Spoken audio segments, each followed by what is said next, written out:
আপনারা চিঠি দিয়েছেন, উনি বললো যে আমাদের আনুষ্ঠানিকভাবে জ্বালানি অতিরিক্ত জ্বালানি মানে জ্বালানির জন্য একটা পাইপলাইন আছে, একটা পাইপলাইন আছে, আপনার সাথে একটা এগ্রিমেন্ট আছে, সেটা আমরা বলছি যে আর একটু তেল বাড়ানোর জন্য। এই তো আর কি বিষয়ে আলোচনা?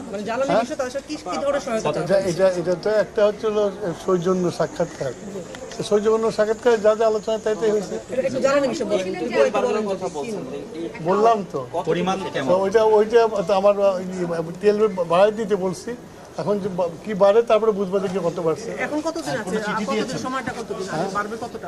বললাম তো, যা বলার বলে দিচ্ছে, আর বলার কি মানে সময়টা কত বাড়ে? যুদ্ধকাল আপৎকালীন অবস্থার জন্য, অবস্থার জন্য বলছি একটু বাড়াই দিতে।